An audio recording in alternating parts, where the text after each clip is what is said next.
Jennifer இறந்துட்டா. அவ இறந்தது கூட நம்ம கிட்ட சொல்லல. எல்லா காரியமும் முடிஞ்சதுக்கு அப்புறம் வந்து சொல்றா. கோடீஸ்வரி, அன்னைக்கு டாக்டர் என்ன சொன்னாரு? வெறுப்பேத்தாதீங்க. ஏதோ பெருசா கிழிக்கிற மாதிரி மெழுகுவத்தியில ஏத்தி வச்சு பேதி மாதிரியே கொடுத்துட்டு போயிட்டான்.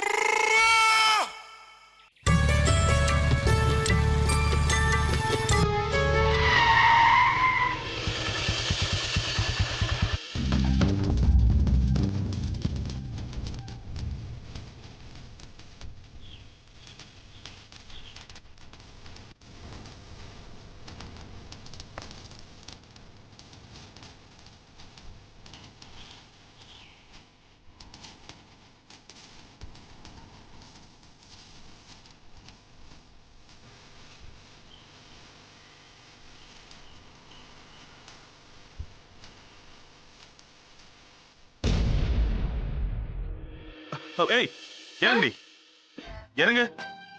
நானும் பார்த்துட்டு தான் இருக்கேன். ஷாப்பிங் போயிட்டு வரதுக்குள்ள 100 தடவை என் மேல இடிச்சிட்டேன். நீங்க திடீர் பிரேக் போட்டா நான் என்ன பண்ண முடியும்?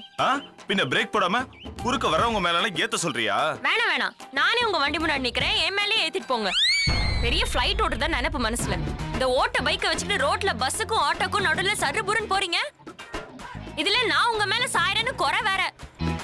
நமக்கு பின்னாடி வந்தவங்க எல்லாம் என்ன கமெண்ட் அடிச்சாங்கன்னு காதுல விழுந்துச்சா? உனக்கும் பொண்டாட்டி வரனா என்கிட்ட கொடுத்துரு, கீழே தள்ளிடாதன்னு சொன்னாங்க. இனிமே இந்த பைக்ல ஏறனா ஏன்னு கேளுங்க. ஏய், நீ ஏன் வந்து ஒரசி உட்கார்ந்துட்டு ஏன்னு கேட்டா ஒரு பக்கத்துக்கு டயலாக் பேசுற? அன்னைக்கு கிஃப்ட் வாங்க போறேன்னு சொன்னதுனால தான் உன்னை என் வண்டியிலேயே ஏத்துனேன். இல்லனா பஸ்ல போன்னு நடக்க விட்டுருப்பேன். ரொம்ப சந்தோஷம். நீங்க என்ன நடக்க விடுறது? இனிமே நானே எல்லா இடத்துக்கும் நடந்து போய்க்கிறேன். அதையும் பாப்போம். பாப்போம் போ.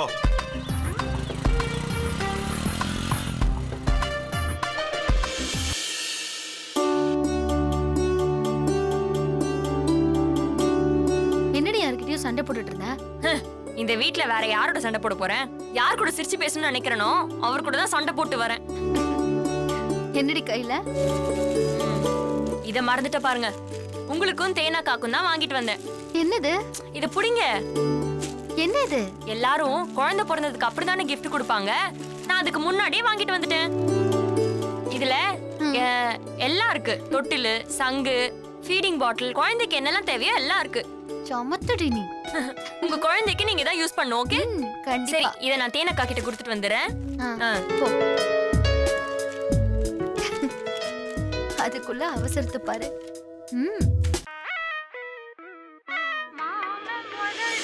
அக்கா, தேனக்கா. வானு, இதுன்னு கையில பார்சல். இது உங்களுக்கு. சாரி, உங்க பாப்பாக்கு. இன்னும் 3 மாசத்துல பாப்பா பிறந்துரும்ல, அதுக்கு. இந்தாங்க. இங்க பாத்தீங்களா? பொம்மை, ஃபீடிங் பாட்டில், தொட்டில். ஐயோ, அக்கா நல்லா இருக்குடி. ஏய், அது நல்லா தான் இருக்கு. ஆனா நீ செய்யறதா நல்லா இல்ல. என்னம்மா சொல்றீங்க? என்னத்த சொல்றது? யாரு என்ன செய்யறதுன்னு இந்த வீட்ல ஒரு வரமுறை இல்லாம போயிருச்சு. ஏமா, நான் கேக்குறேன்னு தப்பா எடுத்துக்காத. தேனும் குழந்தையும் நல்லா இருக்கணும்னு உன் மனசுல எண்ணம் இருக்கா இல்லையா? ஏமா, அவ நல்லா இருக்கணும் தானே இந்த கிஃப்ட் எல்லாம் வாங்கிட்டு வந்து கொடுக்கறா. ஏண்டி, ஆளு வளர்ந்துருக்கிறியே தவிர அறிவு வளரல உனக்கு. ஏண்டி, அவன் என்ன 10 பிள்ளைங்களை பெத்தவளா?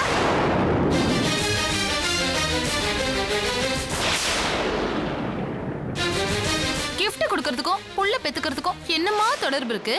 இருக்குடி. லட்சுமிக்கு கல்யாணம் ஆகும்போது தானே இவளுக்கும் ஆச்சு. அவளாவது புருஷன் கூட சண்டை போட்டுக்கிட்டு கொஞ்ச நாள் வனவாசத்துல இருந்தா. இவ எப்பவும் சக்தி தம்பி கூட ஈசிக்கிட்டு தானே போய் நிக்கிறா. இப்ப கூட பாத்தண்டி, அந்த சக்தி தம்பி கூட பைக்ல பச போட்டு ஒட்டின மாதிரி கட்டிக்கிட்டே வந்து இறங்குறா. இப்படி இருக்கிறவ எண்ணி 10வது மாசம் டானு பிள்ளைய பத்தி போடணுமா இல்லையா? இவ வயத்துல புழுப்பூச்சி உண்டாகிறதுக்கான அறிகுறியே இல்லையே. அப்புறம் இவ குடுக்கறத வாங்கிக்கிட்டா உன் குழந்தை என்னமா ஆகுறது? அம்மா ப்ளீஸ், போதும். சாரிக்கா, என்னால உங்க குழந்தைக்கு எதுவும் ஆக வேண்டாம். அண்ணு, அனு அனு அம்மா ஏதோ தெரியாம பேசிட்டாங்க. ஓ அனு அனு சொல்றது கேளு, அழாதம்மா. இல்லக்கா பரவாயில்ல, நான் வரேன். சாரிம்மா. ஐயோ என்னம்மா வளர்த்துக்கிட்டு போறா பாரு. என்னம்மா நீ? ச்சே, சும்மா ரெடி, போனா போகட்டும். ஏ அனு, என்னாச்சு? கேட்டீங்களா அக்கா? எல்லாத்தையும் கேட்டீங்களா? நீங்களும் அதே மாதிரி நினைச்சா கொடுத்துருங்க. இது பாரு, நான் போய் உன்னை அப்படி நினைப்பேனா? அவங்க ஏதோ விவரம் புரியாம பேசுறாங்க. அவங்க பேசுறதெல்லாம் மறந்துரு. நீங்க என்ன தப்பா நினைக்கல? ஐயோ, இல்லன்னு சொல்றேன்ல. நான் உன்னை தப்பா நினைப்பேனா? இந்தாங்க, இதே வச்சுக்கோங்க. இது உங்க அடுத்த குழந்தைக்கு.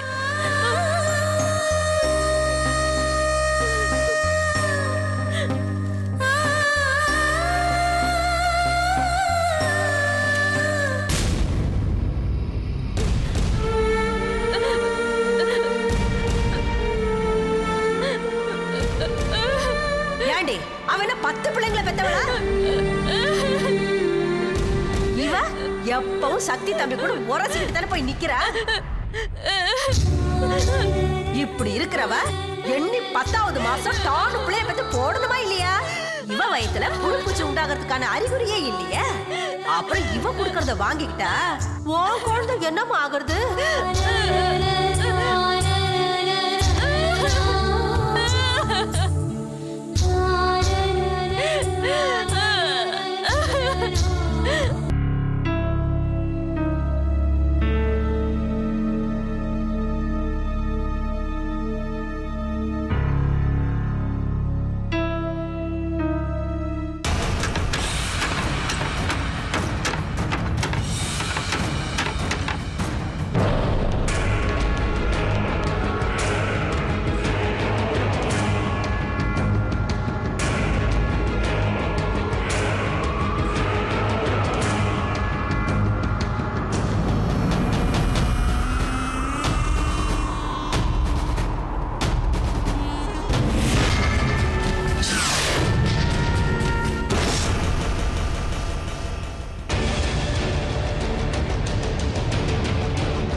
என்னங்க காஃபி?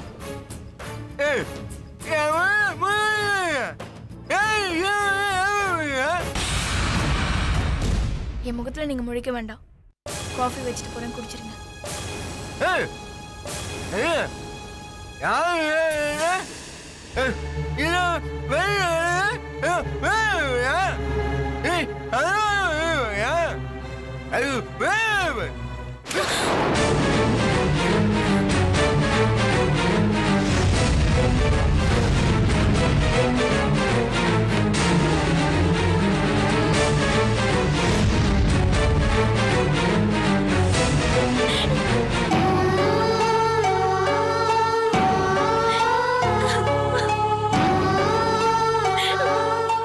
இந்து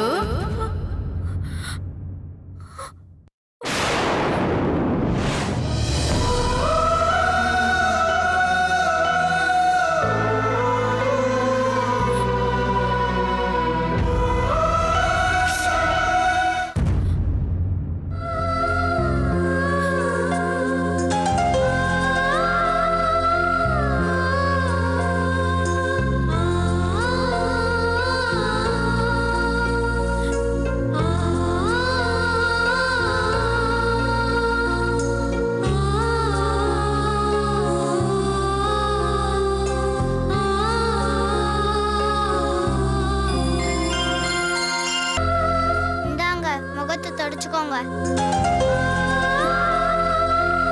என்ன கூப்பிட்டியா? ஆமா. என் பேரு சொல்லி கூப்பிட்டியா? பெரியவங்களை பேர் சொல்லி கூப்பிடலாமா? அத்தன் தான் கூப்பிட்டேன்.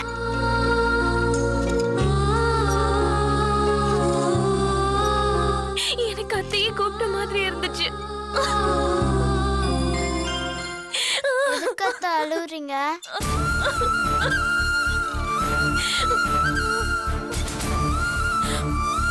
எனக்கு இதெல்லாம் சொன்னா புரியாது. தெரு என்ன தப்பா நினைச்சிட்டு இருக்காரு. எனக்காக உங்க அம்மா பேசுவாங்கன்னு பார்த்தா அவங்க பேய் பயத்துல எதையுமே கவனிக்கிற நிலைமையில இல்ல. அத்தை, நீங்க பேய நம்புறீங்களா அத்தை? கடவுள கடவுள் நம்பிக்கையும் இல்லையா? இருக்கு. கடவுள் இருக்கிறதா நம்புற உங்களுக்கு பேய் இருக்கிறதா நம்புறதுல என்ன பிரச்சனை? என்னடி பெரிய மனுஷி மாதிரி பேசுற? பெரிய மனுஷியாவே நினைச்சுக்கிட்டு பதில் சொல்லுங்க. ஆத்மாவுக்கு அழிவில்ல. அது ஒரு உடம்புல இருந்து இன்னொரு உடம்புக்கு மாறுறப்ப அதோட பழைய நினைவுகள் அழிஞ்சிரும். இடைப்பட்ட நாள்ல அரூபமா திரிகிற ஆத்மாவுக்கு பேயின்னு பேரு. இதெல்லாம் உனக்கு யார் சொன்னது? உங்க மாமியாரு. அவங்க நிறைய பக்தி புக்கெல்லாம் படிப்பாங்கல்ல, அதுல போட்டு இருந்துச்சு, படிச்சேன். அப்படியா? உங்க பிரச்சனை என்னன்னு சொல்லுங்க, அதுக்கு கூட என்கிட்ட தீர்வு இருக்கு. என் பிரச்சனைக்கு தீர்வு உங்க மாமா மனசுலதான் இருக்கு. நீ சொன்ன மாதிரி அத்தையோட ஆத்மா இன்னொரு உடம்பு கிடைக்காம இந்த வீட்டுல இருந்தா என் நிலைமையை பார்த்துட்டு இப்படி சும்மா இருக்காது. அதெல்லாம் வெறும் கற்பனை. இந்த ஆத்மா, பேய், பிசாசு இதெல்லாம் மனுஷங்களை பயம்புறுத்த மனுஷங்களாலே உருவாக்கப்பட்ட கற்பிதம். ஒவ்வொருத்தரும் அவங்களுக்கு இருக்கிற அறிவையும் அனுபவத்தையும் வச்சுக்கிட்டு அளக்க முடியாத இந்த உலகத்தை அளக்க முயற்சி பண்றாங்க. அவங்க அறிவுக்கு விளங்காதது எல்லாம் கற்பிதம். உங்க அம்மாவை வெளியில கொண்டு போய் பேய் தள்ளி விட்டுச்சுன்னு உங்க அம்மாவே சொன்னாங்க. அது எப்படி நடக்கும்? உடம்பு இருந்தப்பவே உங்க பாட்டியால எந்த வெயிட்டையும் தூக்க முடியாது. உடம்பு இல்லாத நிலைமையில எப்படி அவங்களால அண்ணிய தூக்க முடியும்? இந்த மாதிரி ஒவ்வொருத்தருக்குள்ளேயும் நிறைய கேள்வி இருக்கு. நீங்க தேட வேண்டியது அதுக்கான பதில. ஆனா நீங்க செய்யறது அப்படி ஒரு சம்பவமே நடக்கலன்னு சொல்லி பார்த்தவன பைத்தியக்காரனாக்குறீங்க. ஓ, பேய் இருக்குன்னு சொல்றியா? தெரியல, ஆனா மத்தவங்க கண்ணுக்கு தெரியறது உங்க கண்ணுக்கும் தெரிஞ்சா எல்லாத்துக்கும் விடை கண்டுபிடிச்சிட முடியும்னு நினைச்சிடாதீங்க. அப்பவும் குழப்பம்தான் மிஞ்சம். நீ உன் வயசுக்கு ரொம்ப பேசுற, இதை விட்டுருவோம். எனக்கு உன் மாமா வேணும். அதுக்கு ஏதாவது வழி இருக்கா? நான் இருக்கேன் அத்தை, நீங்க கவலையே படாதீங்க. மாமா உங்களை தவிர வேற ஒரு பொண்ணை இந்த வீட்டுக்கு மருமகளா கூட்டிட்டு வர முடியாது. சீக்கிரமே எல்லாம் மாறும். நீ விளையாட்டா சொல்றியா இல்ல பிரச்சனையை புரிஞ்சுக்கிட்டு சொல்றியான்னு எனக்கு தெரியல. ஆனா இது நடக்கணும் மனசுல ஒரு நம்பிக்கை வருது.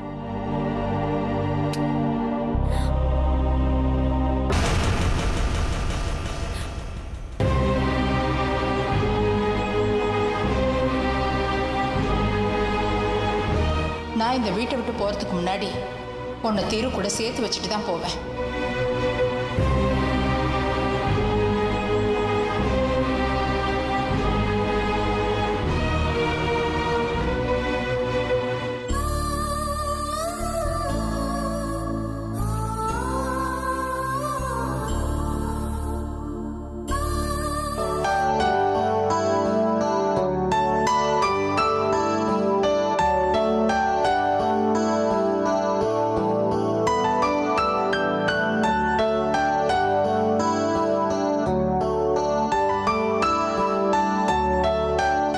சக்தி, என்ன நீ?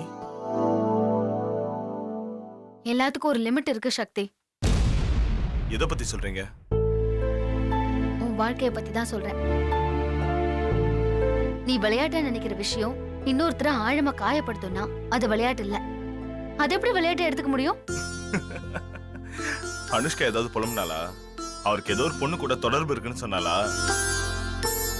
அனி, நான் தான் வேணும்னே வேற போன்ல இருந்து பண்ண. சக்தி, சிரிக்கிறத நிறுத்து.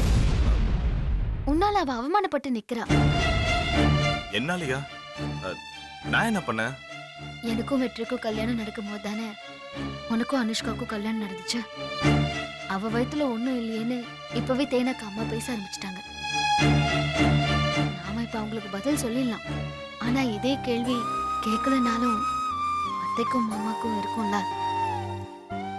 என்னைக்காவது ஒரு நாள் அந்த கேள்வி தப்பான நேரத்துல வந்து விடும். தேன்மொழி அக்காக்காக அவ ஆசையா வாங்கிட்டு வந்த கிஃப்ட் இந்த காரணத்தினாலதான் அவங்க வேண்டான்னு ஒதுக்கிட்டாங்க தெரியுமா? அவ மனசு என்ன பாடுபடும். அழுதுட்டு இருக்கா. நான் போய் என்ன ஆறுதல் சொல்றதுன்னு கூட தெரியல. அண்ணி இதுக்கு ஏன் வளரா? அவ அழுதுருக்க மாட்டாதான்.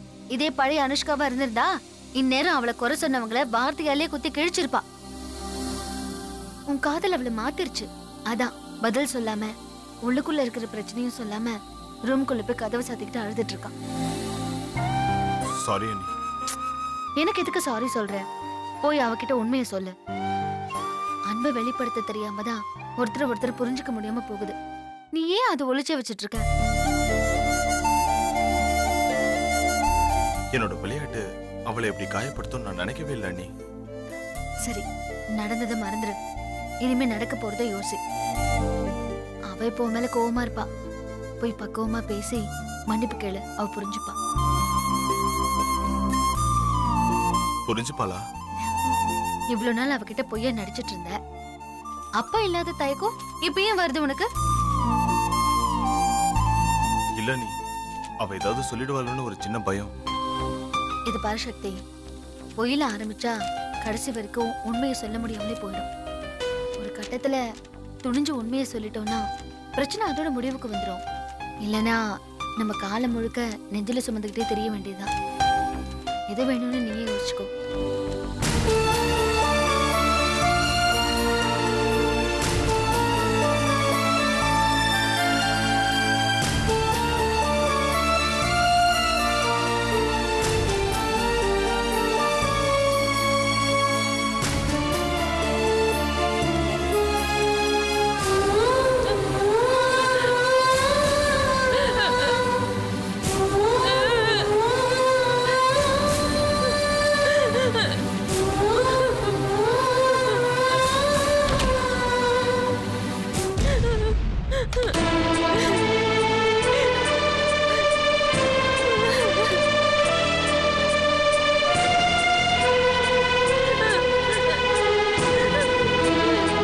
அனுஷ்கா,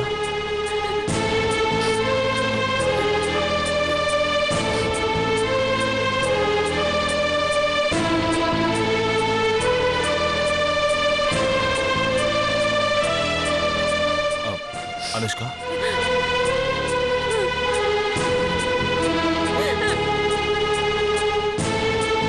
அனு, ப்ளீஸ், எனக்கு மனசு சரியில்லை. வழக்கம் போல நீங்க என் மனசை காயப்படுத்தினா அது தாங்கிக்கிற சக்தி எனக்கு இல்ல. அதனாலதான் உங்களை விட்டு விலகி போறேன். மத்தபடி உங்களை அவமானப்படுத்தணும்னு இல்ல. ஏய், நடந்ததெல்லாம் கேள்விப்பட்டேன். அத பத்தி பேசுறதுக்காக தான். தெரியும். ஏன் அதிக பிரசங்கித்தனமா பண்ணேன்னு நீங்க என்னதான் தப்பு சொல்ல போறீங்க? எனக்கு தெரியும். நானே என்ன புரிஞ்சுக்கிட்டேன். நான் ஒரு அகங்காரி. காதல கூட மிரட்டி கேக்குற அடங்காப்பிடாரி. இப்ப கூட உங்களைய வழிக்கு கொண்டு வரதுக்காக நல்ல மாதிரி நடிக்கிற வேஷக்காரி. இப்படிதானே நான் உங்க மனசுல பதிஞ்சிருக்கேன். நான் திருந்தவே மாட்டேன்னு நீங்க என்ன முடிவு பண்ணிட்டீங்கல்ல. ஆனா காதல்லாம் என்ன நான் புரிஞ்சுக்கிட்டேன். அதோட வலியை நான் தினம் தினம் அனுபவிச்சுட்டு இருக்கேன். இதுக்கெல்லாம் காரணம் நீங்க இல்ல, நான் தான். இதுக்கு முன்னால நான் உங்ககிட்ட நடந்துகிட்ட விதம் தான் காரணம். ஏய் அனுஷ்கா, வேணாம், நீங்க எதுவும் சொல்ல வேணாம்.